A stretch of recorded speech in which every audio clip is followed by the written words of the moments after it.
बिस्मिल्लाहिर्रहमानिर्रहीम। अस्सलाम वालेकुम बच्चों, क्या हाल है? उम्मीद है आप सब ठीक ठाक होंगे।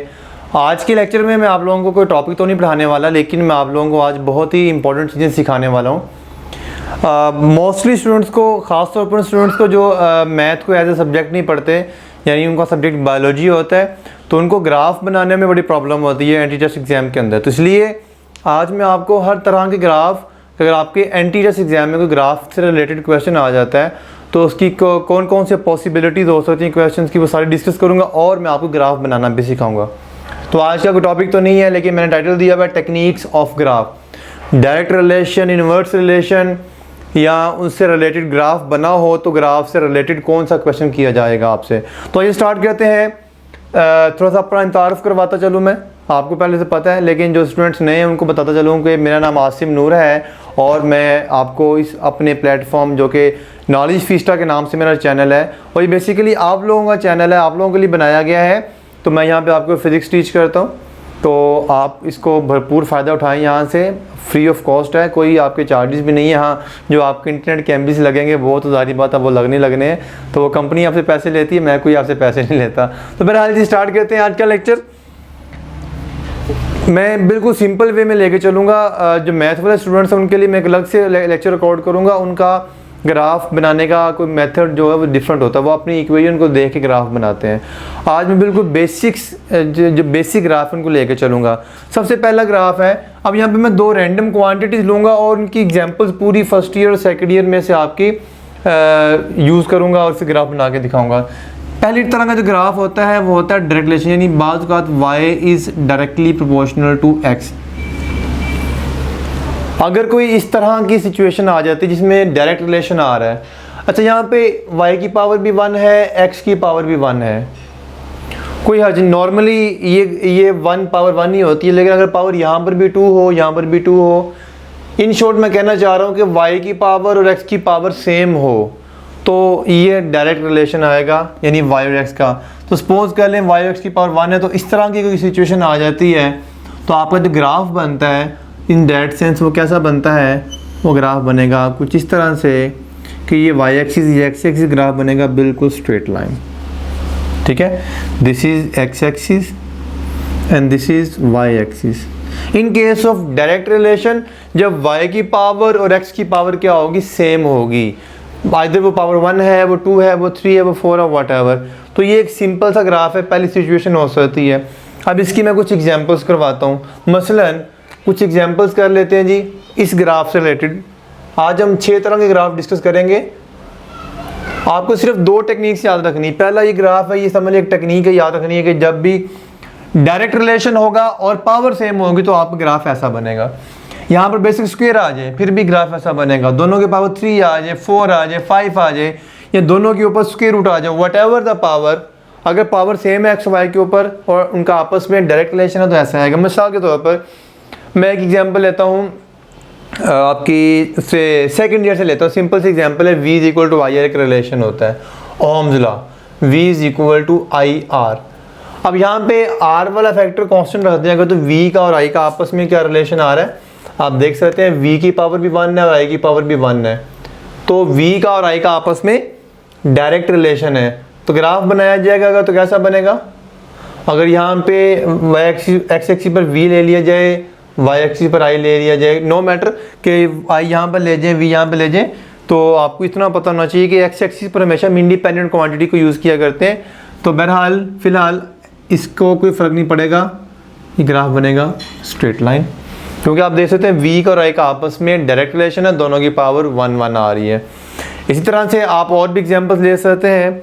और एग्जांपल क्या ले सकते हैं, मिसाल के तौर पर जी मैं एग्जांपल लेता हूँ पार्ट 1 से। पार्ट 1 के एग्जांपल में आप इक्वेशन ऑफ मोशन यूज़ करते हैं, vf is equal to vi plus at। ये आप लोगों ने रिलेशन पढ़ा हुआ है।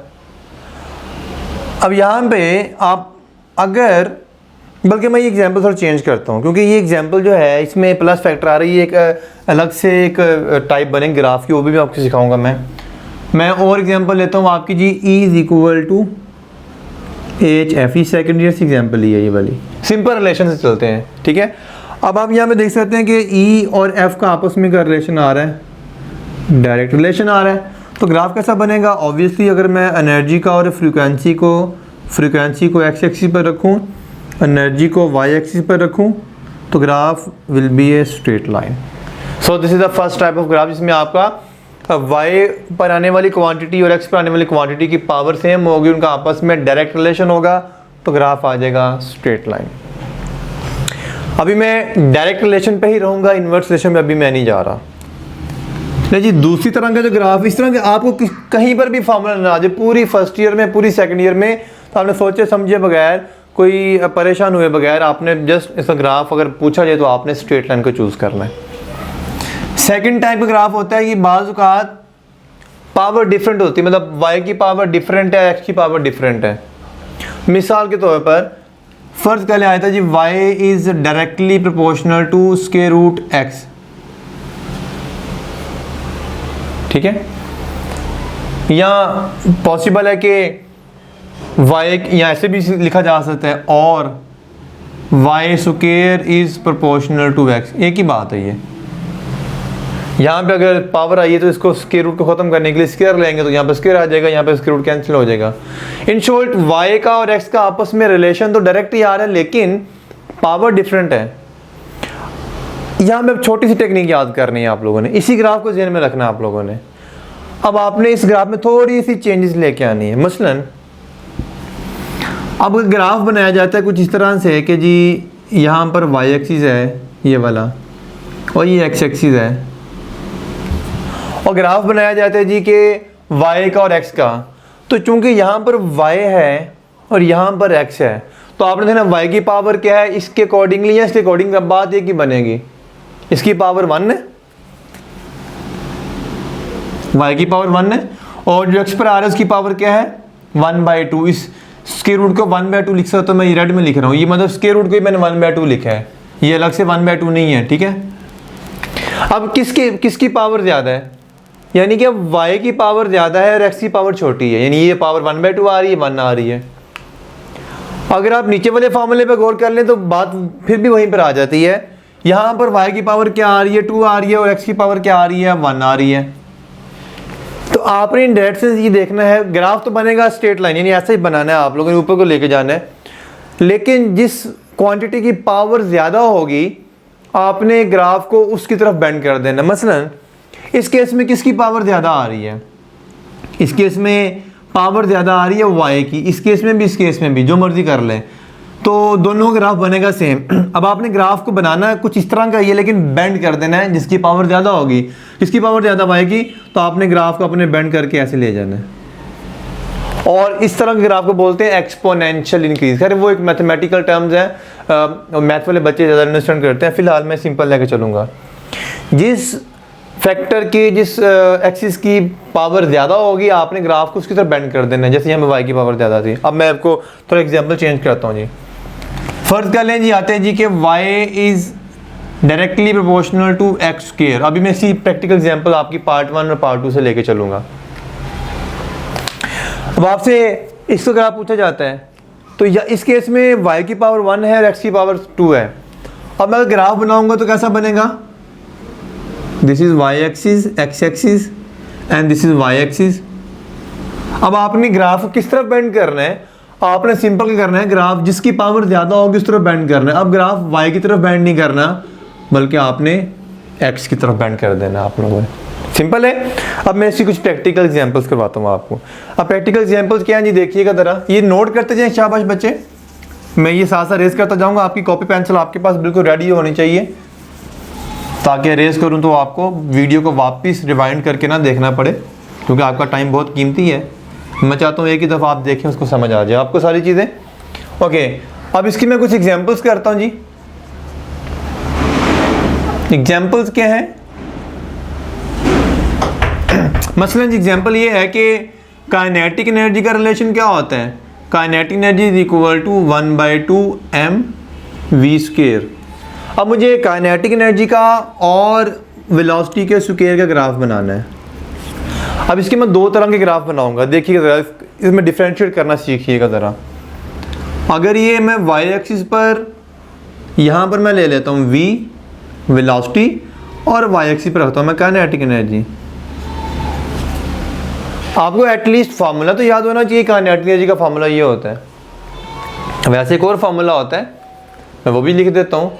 वो क्या होता है जी, पी स्क्वायर ओवर 2m, ये आप लोगों ने पढ़ा हुआ है। ओके। अब मुझे काइनेटिक एनर्जी का और वेलोसिटी का फिलहाल बनाना है ग्राफ, तो कैसा बनेगा? तो आपने भी टेक्निक सीखी कि जिसकी पावर ज़्यादा होगी आपने ग्राफ को उसकी तरफ बेंड कर देना है। अब किसकी पावर ज़्यादा है इसमें, काइनेटिक एनर्जी की या वेलोसिटी की? तो ऑब्वियसली वेलोसिटी की पावर ज़्यादा। यहाँ पे v है, फॉर्मूले में v स्क्वायर है, तो ग्राफ बनेगा कुछ इस तरह से। और ये ग्राफ आपसे आपके टेस्टों में पूछा जाता है, जो भी आप टेस्ट अटेम्प्ट करते हैं या आपके एग्जाम में आ सकता है। ठीक है जी, समझ आ गया? क्वेश्चन सिंपल था ना। इसी तरह से अगर मैं काइनेटिक एनर्जी का और ये पी मोमेंटम है, इस मोमेंटम का भी यहाँ पे रख दूँ मैं कि मोमेंटम के अगेंस्ट बनाना चाहता हूँ, तो फिर भी ग्राफ सेम बनेगा। अच्छा, इसी की एक पॉसिबिलिटी क्या हो सकती है? दूसरी पॉसिबिलिटी ये हो सकती है जी, काइनेटिक एनर्जी का और वेलोसिटी के स्क्वायर का ग्राफ बनाया जाए। काइनेटिक एनर्जी यहाँ पर आ गई और यहाँ पर आ गया वेलोसिटी यानी स्पीड का स्क्वायर, वेलोसिटी का स्क्वायर आ गया जी। फिलहाल मैं स्पीड बोलूँगा यहाँ पे। अब यहाँ पे ग्राफ कैसा बनेगा? यहाँ पे क्या ग्राफ बिल्कुल सेम होगा? अब आपको देखना ये है कि क्या फॉर्मूले में v स्क्वायर, देखिए एक्स एक्सिस पर v स्क्वायर प्लॉट हो रहा है ना कि v प्लॉट हो रहा है। जब v प्लॉट हुआ तो हमने देखा v की पावर तो फॉर्मूले में क्या आ रही है, 2 आ रही, ग्राफ को बेंड कर दिया। अब हमने v को नहीं देखना, v स्क्वायर को देखना है। अब v स्क्वायर की पावर क्या है, यानी v स्क्वायर की पावर तो कितनी आ रही है, यानी इस पूरे फैक्टर की जो पावर है वो तो 1 है, v स्क्वायर की पावर तो 1 है, और यहाँ से काइनेटिक एनर्जी की पावर भी 1 है। तो ग्राफ कैसा बनना चाहिए? Straight line. क्लियर? तो इस तरह से आप देखिए, यहाँ पर डिफ्रेंशिएट करें ज़रा कि आपका जो एक्सिस है उसकी पावर को चेक करना है आपने। जिसकी पावर ज़्यादा होगी आपने ग्राफ को उसकी तरफ बेंड कर देना। हाँ, अगर मैं इस काइनेटिक एनर्जी को यहाँ पर प्लॉट कर देता हूँ, फ़र्ज़ कर लिया कि अगर ये इस काइनेटिक एनर्जी को एक्स एक्सिस पर लेके आ जाता हूँ और वी को वाई एक्सिस पर ले जाता हूँ, तो फिर ग्राफ इस तरह का बनेगा, यानी कि ये वाला। एक और एग्जाम्पल कर लेते हैं चलें, जिसमें पावर डिफरेंट हो जी पावर डिफरेंट वाला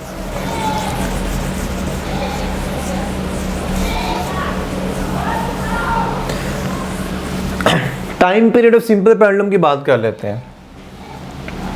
एग्जाम्पल चल रही है जी, t is equal to 2 pi under root L over G।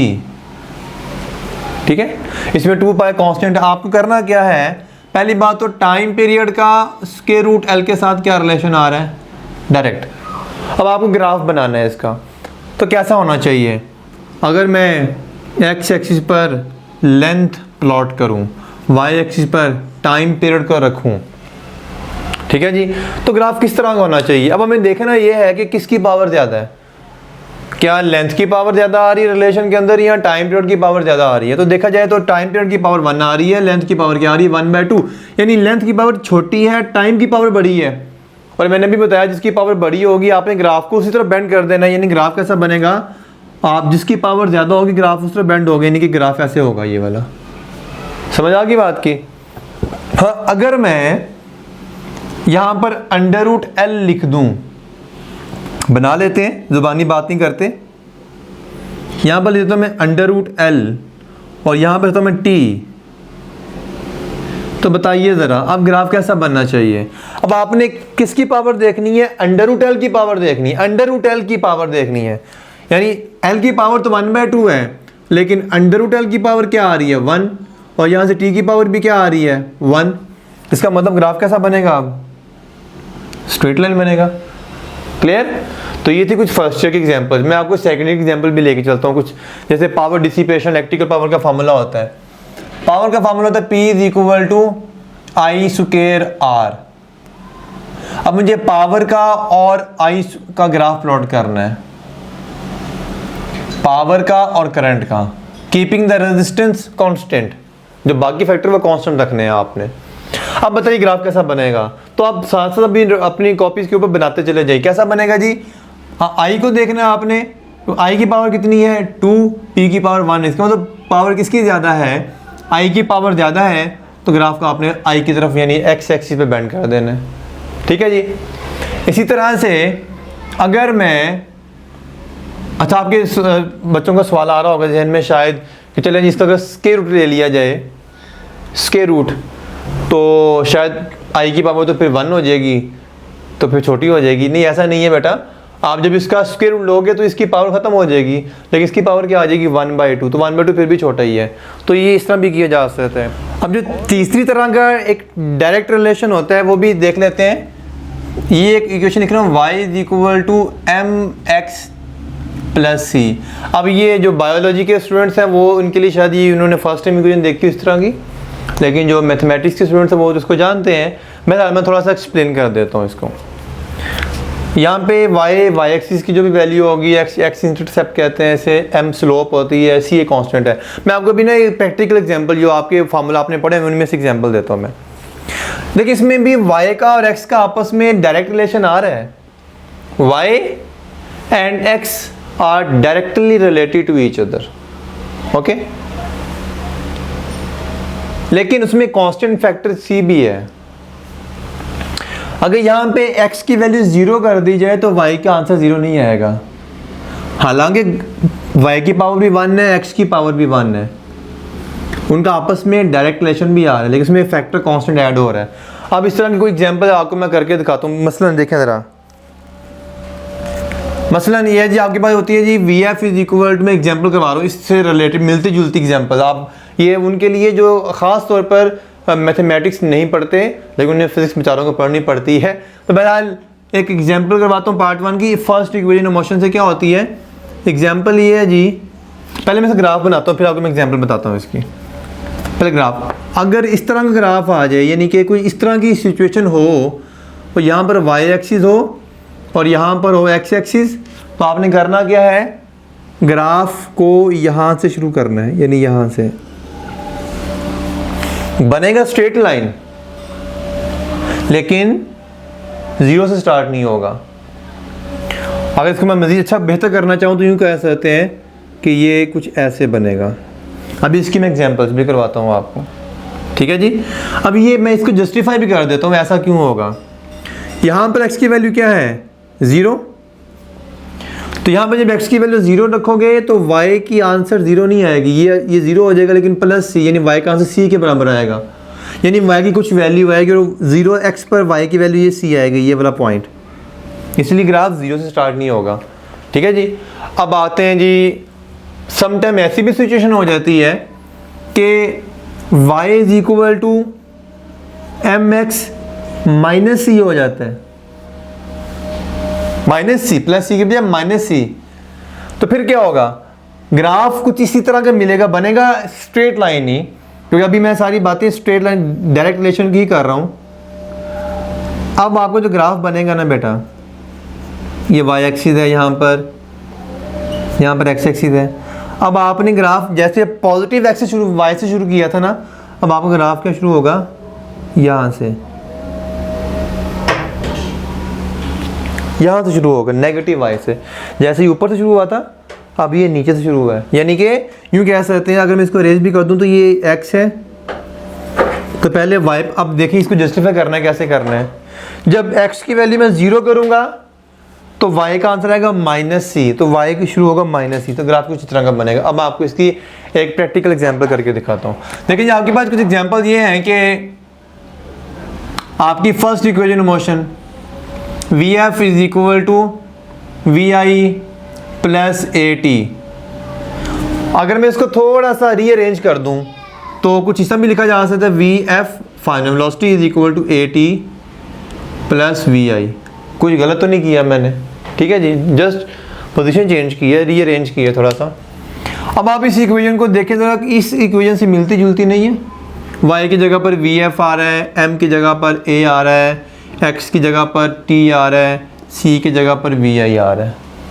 अब आपको करना क्या है, सपोज करें ये आपको फाइनल वेलोसिटी और टाइम का ग्राफ प्लॉट करना है आपस में, फाइनल वेलोसिटी का और टाइम के अकॉर्डिंगली जो वेरिएशन है प्लॉट करनी है। तो ग्राफ तो बनेगा स्ट्रेट लाइन क्योंकि आपस में डायरेक्ट रिलेशन है, लेकिन ये इस सिचुएशन से मिल रहा है।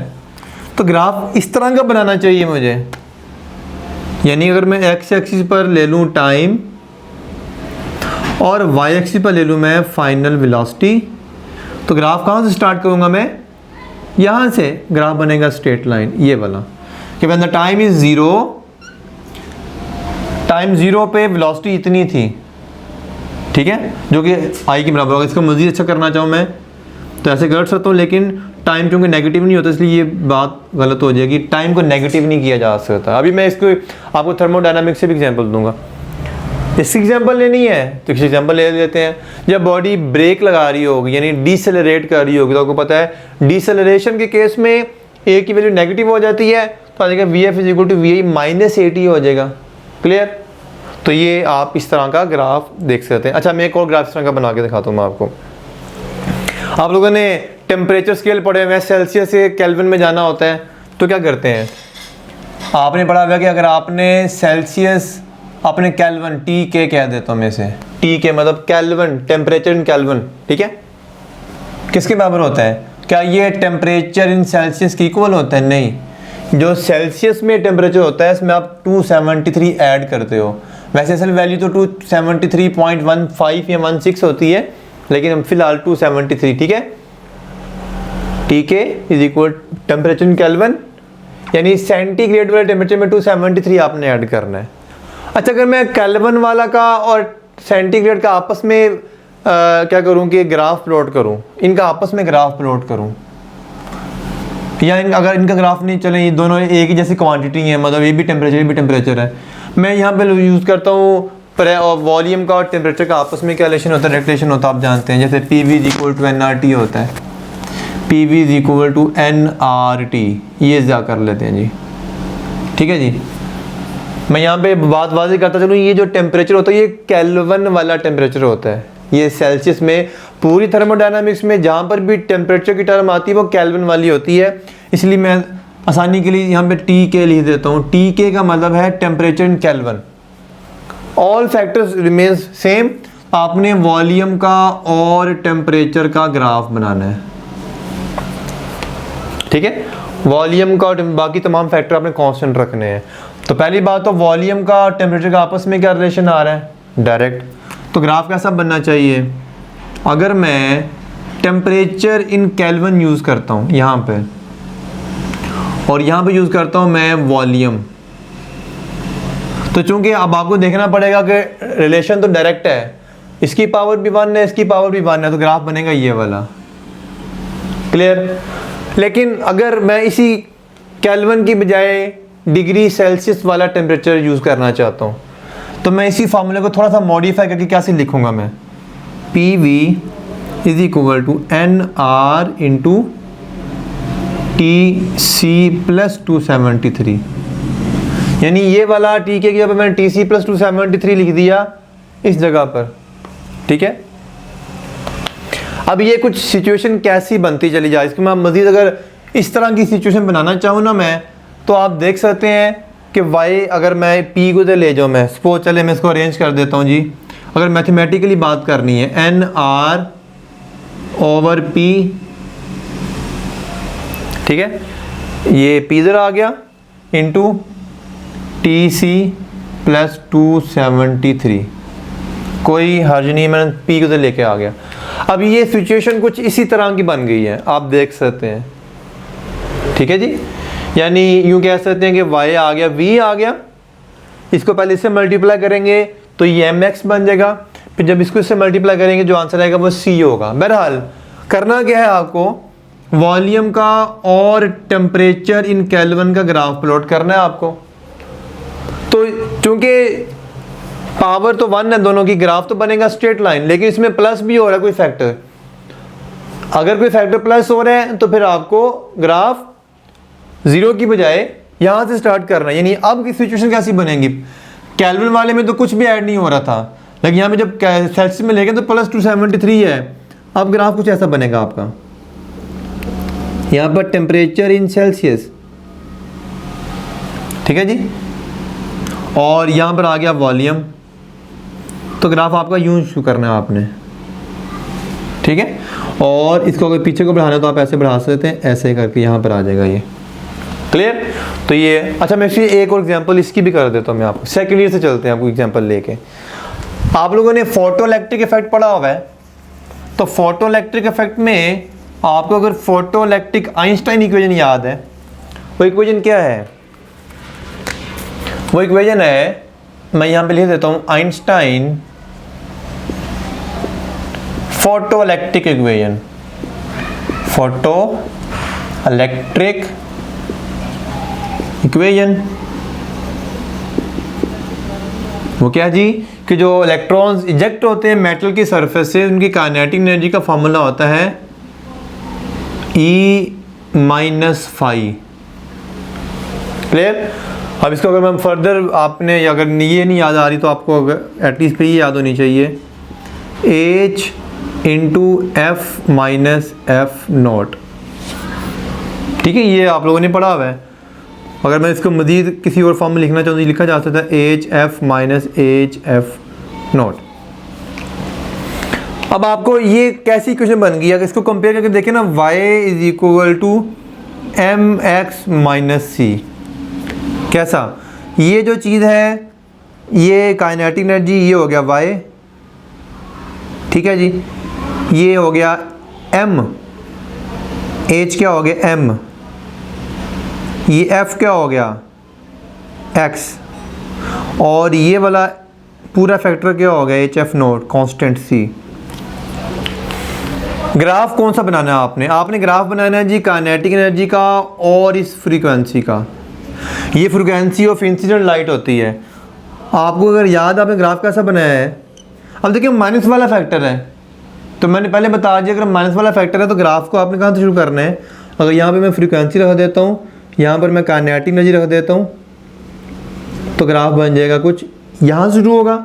नहीं, यहाँ से कब शुरू होता है? जब प्लस सी होता है, यहाँ पे माइनस सी है तो ग्राफ शुरू होगा यहाँ से और यहाँ से। तो आपने इसे आप एफ नोट बोलते हैं। तो ये आप लोगों ने ग्राफ बनाया हुआ है, आपको अगर आपने याद किया हुआ है तो आपको समझ आ गई होगी मैं क्या कहना चाह रहा हूँ। ये थ्रेशोल्ड फ्रीक्वेंसी होती है। तो इन शॉर्ट ये 3 तरह के मैंने डायरेक्ट रिलेशन वाले ग्राफ, जिसमें पावर सेम हो तो बिल्कुल स्ट्रेट लाइन बनती है, अगर पावर डिफरेंट हो तो जिसकी पावर ज़्यादा होगी, जिस एक्सिस वाली क्वांटिटी की पावर ज़्यादा होगी उसके साथ ग्राफ को बेंड कर देना आप लोगों ने। और अगर पावर सेम है फैक्टर्स की, लेकिन उसमें कुछ फैक्टर कांस्टेंट ऐड भी हो रहा है, जैसे ये एग्जांपल दी मैंने, यानी इसकी पावर भी 1 है, टी की पावर भी 1 है, ग्राफ तो स्ट्रेट लाइन नहीं बनेगा लेकिन कुछ ऐड हो रहा था उसके अंदर। तो इस तरह की सिचुएशन में आप ग्राफ जीरो से स्टार्ट नहीं करना, बल्कि आपने पॉजिटिव एक्स एक्सिस से, पॉजिटिव वाई से या नेगेटिव वाई से आपने शुरू करना है। तो मैंने ये सारी सिचुएशन आपके सामने एग्जांपल के जरिए समझा दी। अब आते हैं जी इन्वर्स रिलेशंस की तरफ। चौथी तरह का जो ग्राफ होगा वो इन्वर्स रिलेशन से स्टार्ट करते हैं जी, ठीक है जी। अब इन्वर्स रिलेशन बात करते हैं, y is inversely proportional to x. अब इसमें भी आपको मैं वैरायटी बताऊंगा ग्राफ्स की। देखिए इन्वर्स में भी वैरायटी आती है। तो ग्राफ कैसा बनेगा आपको देखिए, एक पहला ग्राफ याद करना था, डायरेक्ट रिलेशन वाला स्ट्रेट लाइन, जिसकी पावर ज़्यादा हो ग्राफ बेंड कर देना, ऊपर को ले जाना है अपने। और अगर कांस्टेंट ऐड हो रहा है तो आपने ग्राफ को प्लस वाई एक्सिस से या माइनस वाई एक्सिस स्टार्ट करना है। अच्छा, इसके बाद आते हैं जी इन्वर्स पे। जो है जी ग्राफ को आपने जब करना है कि वाई और एक्स का आपस में इन्वर्स रिलेशन है और दोनों की पावर सेम है, दोनों की पावर 1 है, इसकी भी पावर क्या है 1 है, या पावर 2 2 3 3 4 4 5 जो भी पावर आ जाए, इन शॉर्ट सेम पावर हो, तो आपने क्या करना है, ग्राफ बनाना है।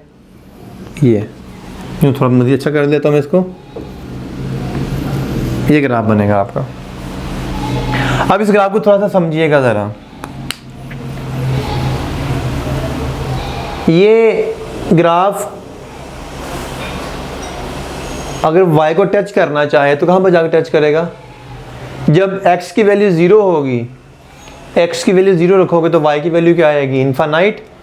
यानी जब यहाँ पर आओगे आप इस पॉइंट के ऊपर, x को जब 0 करोगे तो उस वक्त ये ग्राफ कहाँ पर होना चाहिए? किसी इन्फिनिटी वाले पॉइंट पर होना चाहिए जहाँ पर y की वैल्यू इन्फिनिटी आ रही है। ये वाला पॉइंट इन्फिनिटी पर जाके y को टच करेगा। और जब y0, अगर x की वैल्यू इन्फिनिटी होगी तो फिर y0 होगा।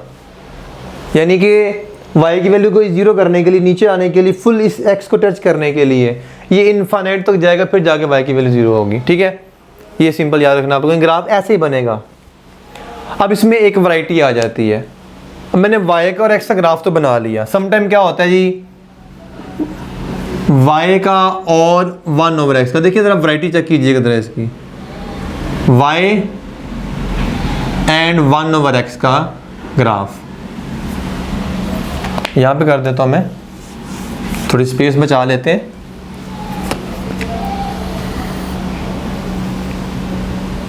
y और x,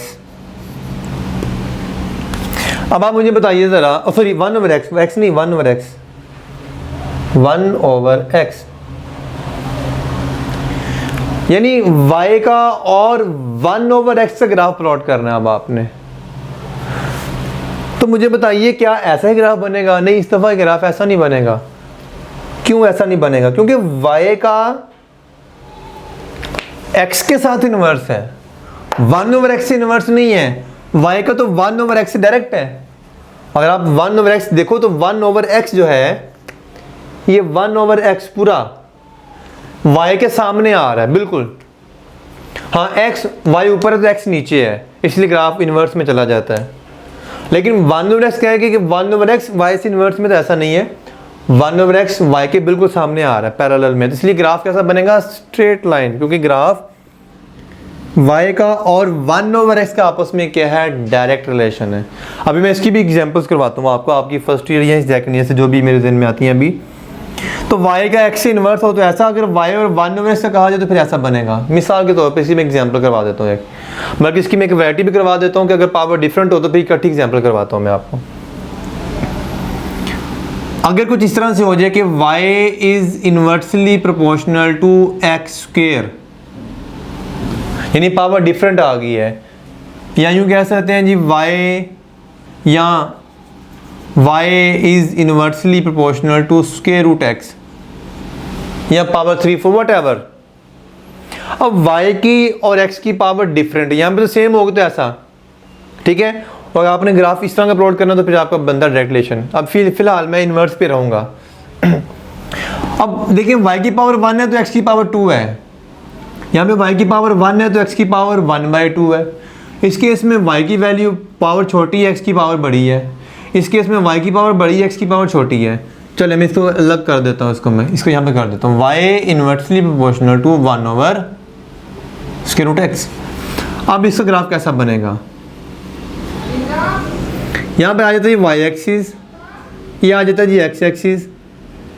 अब आपको करना क्या है? जैसे हमने डायरेक्ट रिलेशन में एक टेक्निक यूज़ की थी कि जिस एक्सिस पे क्वांटिटी की पावर ज़्यादा आ रही होगी आपने उसको बेंड कर देना आप लोगों ने। अब आपने करना कि यहाँ पे किसकी पावर ज़्यादा है, आपने ग्राफ को स्टीप कर देना है। स्टीप, मैंने वर्ड बोला स्टीप। स्टीप का मतलब उसकी ढलान है वो ज़्यादा कर देनी है आप लोगों ने। क्या मतलब?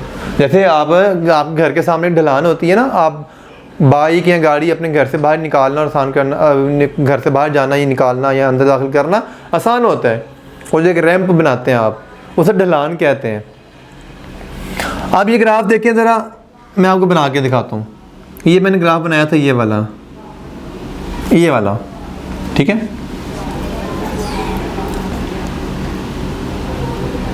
अब आपने करना क्या है, ये भी मैंने इसका ग्राफ नहीं बनाया, ये मैंने आपको इसमें डिफरेंस करवाने के लिए डॉटेड लाइन को यहाँ पे प्लॉट किया मैंने। अब चूंकि x की पावर ज़्यादा है, अगर x की पावर ज़्यादा है तो फिर आपने करना क्या है, ग्राफ को ऐसे नीचे गिराना है। मतलब शक्ल ज़्यादा फर्क नज़र नहीं आ रहा होगा आपको, लेकिन this is a more steep, क्योंकि x की पावर क्या है, ज़्यादा है। तो अगर जिस एक्सिस की पावर ज़्यादा होगी आपने ग्राफ को उसकी तरफ गिरा देना इन्वर्स रिलेशन के अंदर। अच्छा, यहाँ पर आते हैं तो यहाँ पर क्या होगा, ये इसका ये वाला ग्राफ है, ये डॉटेड लाइन तो मैंने यहाँ से कंपेयर करने के लिए बनाया है। इसका ग्राफ कैसा होगा आप देखिए ज़रा। अब किस एक्सिस की पावर ज़्यादा आ रही है, एक्स की या वाई की? अब इसके इसमें y की पावर ज़्यादा है, क्योंकि y की पावर 1 है, x की पावर 1/2 है। x की पावर छोटी है तो अगर x की पावर बड़ी हो तो आपने मोर स्टीप कर देना है, और x की पावर छोटी हो तो लेस स्टीप कर देना है। मतलब अगर ये ग्राफ बनाता हूँ मैं डॉट, यानी ये वाला यहाँ पर बना, अब यही दोबारा यहाँ पर बना रहा हूँ मैं, ये वाला ग्राफ यहाँ वाला, तो आपने करना क्या, ये ऐसे बनेगा। समझ आ गई बात की? ये ग्राफ इन्वर्स का है, ये भी इन्वर्स है, लेकिन अगर x की पावर ज़्यादा तो आपने x की तरफ ग्राफ को नीचे गिराना है, यानी मोर स्टीप कर देना आप लोगों ने। और अगर y की पावर ज़्यादा हो तो आपने फिर लेस स्टीप करना है उसको। क्लियर? समझ आ गई बात की? मैं फिर वाज़ेह करता चलूँ, इस रिलेशन का ये ग्राफ है, ये डॉटेड लाइन सिर्फ मैंने इसको कंपेयर करने के लिए कि दिखने में कैसा होगा, और ये इसमें भी ये सॉलिड लाइन वाला ग्राफ है, ना कि डॉटेड लाइन वाला। तो इन्वर्स वाला ग्राफ समझ आ गए कि जस्ट आपने x की पावर ज़्यादा है तो x की तरफ स्टीप कर देना है, और अगर y की पावर ज़्यादा तो y की तरफ स्टीप कर देनी, लेस स्टीप करना है, इसमें मोर स्टीप करना है आप लोगों ने। ओके, अब आते हैं इसके कुछ प्रैक्टिकल एग्जांपल्स की तरफ। आप लोगों ने कूलम्स लॉ में पढ़ा होगा है, F is equal to K, ये चले फॉर्मूला पढ़ा आप लोगों ने, 1/4 pi epsilon naught Q1 Q2 over R square. और आपसे कहा जाता है F का और R का ग्राफ, और ये पास पेपर में MD कैट में और E कैट में और A लेवल्स में और NET में आ चुका है। यहाँ पे R डिस्टेंस को डिनोट कर रहा है। पूछा जाता है ग्राफ F का और R का।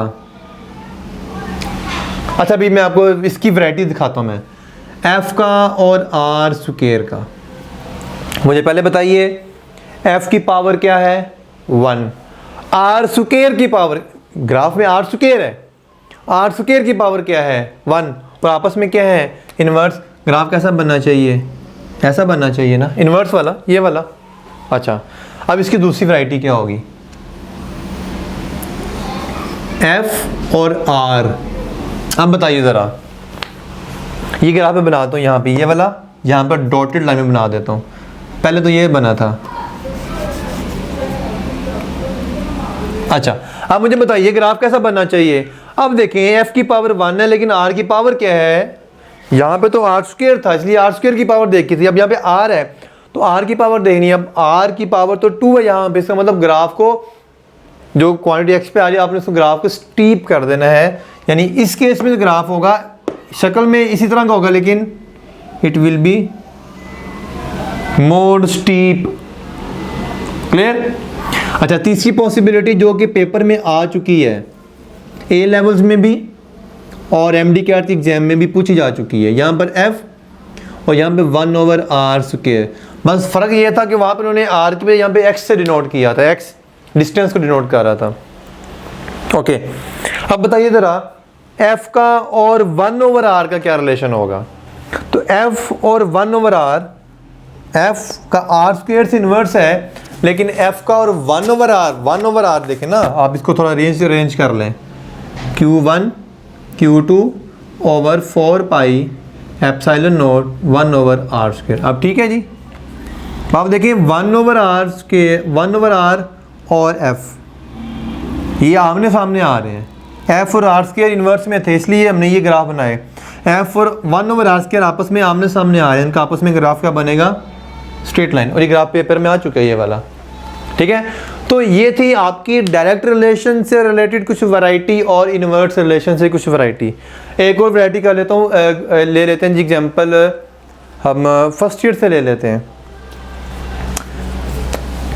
टाइम फ्रीक्वेंसी ऑफ ऑसिलेशन का फॉर्मूला होता है 1/2 पाई स्क्वायर रूट K/M। ये मैस स्प्रिंग सिस्टम जो फ्रीक्वेंसी ऑफ ऑसिलेशन है उसका रिलेशन है। अब आपको F का और 1/M का आपस में क्या रिलेशन आ रहा है, ये नज़र आ रहा है आपको रिलेशन। ऐसे ही है F और M इन्वर्स में, लेकिन स्क्वायर रूट ऊपर। अब आपको ग्राफ प्लॉट करना है जी F का और M का। तो किसकी पावर बड़ी है, F की या M की, F की। तो इसलिए ग्राफ मोर स्टीप होना चाहिए, लेस स्टीप होना चाहिए, लेस स्टीप। ये एग्जांपल करवा के आया मैं यहाँ पे। तो लेस स्टीप रखना है, ग्राफ आपने ऐसे बनाना है। अगर यहाँ पे मैं लेता हूँ अगर मैं लेता हूँ अंडर रूट m, तो ग्राफ मोर स्टीप हो जाएगा। देखें स्टीप कर दिया मैंने थोड़ा सा, क्योंकि इनका इन्वर्स है, पावर सिम इन्वर्स वाला सिंपल वाला ये वाला ग्राफ बनाया मैंने। और अगर मैं ग्राफ बनाता हूँ 1/√m का और f का, फिर क्या ये बनेगा डायरेक्ट रिलेशन। क्लियर। आखिरी चीज़, ये सारे ग्राफ आपकी इस तरह से आपको मैंने बनाना सिखा दी। आप पूरे फर्स्ट ईयर पूरे सेकंड ईयर अपने पूरे लेवल्स के जितने भी फार्मूलाज हैं उनके ग्राफ की प्रैक्टिस करें। एक चीज़ मैं और आपको बता देता हूँ, लास्ट चीज़ बस, आज का लेक्चर ख़त्म हो गया ये।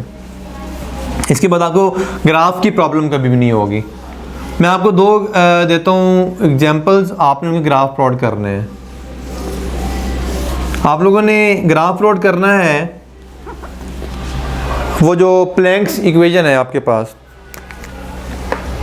E = hc/λ। तो E का और लैम्डा का आपस में ग्राफ प्लॉट करना है आप लोगों ने, ठीक है। और ये ग्राफ प्लॉट अपने तौर पर, और मुझे आप मेरे व्हाट्सएप नंबर पे शेयर करके मुझसे पूछ भी सकते हैं कि सर ये सही है या गलत है। एक आपने फॉर्मूला पढ़ा हुआ है लैम्डा = h/2m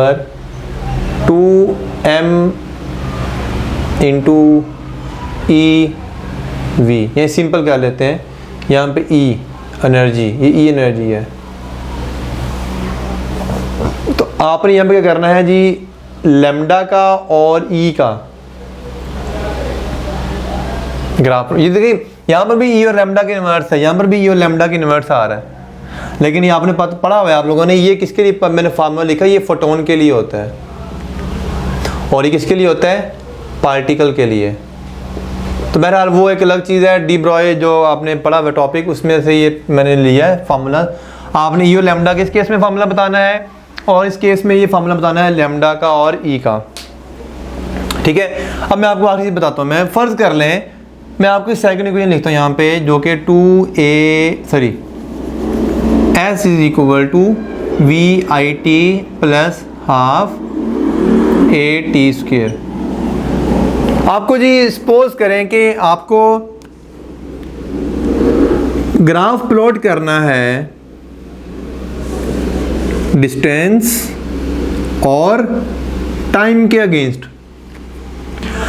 अब इस फॉर्मूले में तो टाइम यहाँ पर भी आ रहा है, टाइम यहाँ पर भी आ रहा है, इसकी पावर 1 है, उसकी पावर 2 है।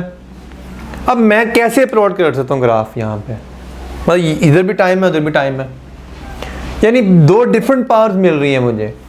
अगर मैं इसके अकॉर्डिंगली प्लॉट करता हूँ तो S और T का आपस में क्या रिलेशन आ जाएगा, डायरेक्ट, ठीक है। और इसकी पावर भी 1 है, इसकी पावर भी 1 है, बिल्कुल स्ट्रेट बनेगा, सही। लेकिन अगर वो प्लस फैक्टर ऐड हो रहा तो जाहिर बात है वो यहाँ से भी शुरू हो सकता है।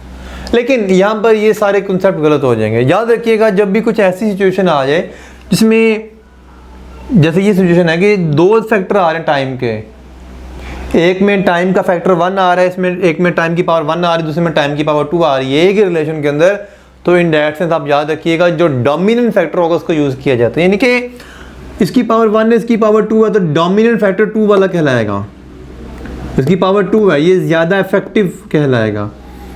इसलिए इसी ऐसी सिचुएशन में आपने ग्राफ हमेशा कैसा प्लॉट करना है, जिसकी पावर ज़्यादा होगी। यानी ग्राफ S और T का ग्राफ प्लॉट किया जाएगा तो कैसा बनेगा, T की पावर 2 है तो ग्राफ किस तरह बैंड करेंगे, डायरेक्ट रिलेशन में T की तरफ बैंड कर देंगे, इस तरह का ग्राफ बनेगा ये, ठीक है। तो ऐसी सिचुएशन कहीं पर भी मिल जाए आपको जिसमें एक ही फार्मूले के अंदर डिफरेंट पावर्स मिल रही हो, आपको एक ही क्वांटिटी की आपको ग्राफ प्लॉट करना हो, तो फिर आपने जो हाई पावर वाला है उसको ध्यान में रखना है, लो पावर वाले को इग्नोर कर देना। तो ये बेटा आपका आज का लेक्चर, तो उम्मीद है आप लोगों को आज ग्राफ का मसला हल कर दिया होगा मैंने। फिर भी अगर कोई ध्यान में क्वेश्चन हो तो आप मुझे मेरे व्हाट्सएप नंबर पे क्वेश्चन लिख के या ऑडियो की शक्ल में मुझे आप पूछ सकते हैं। इंशाल्लाह मैं आपको as soon as possible reply करूँगा। तो अपना बहुत सारा ख्याल रखिएगा, नेक्स्ट लेक्चर तक अपना ख्याल रखिएगा। आपसे नेक्स्ट लेक्चर में इंशाल्लाह जल्द मुलाकात होगी। अल्लाह हाफिज़।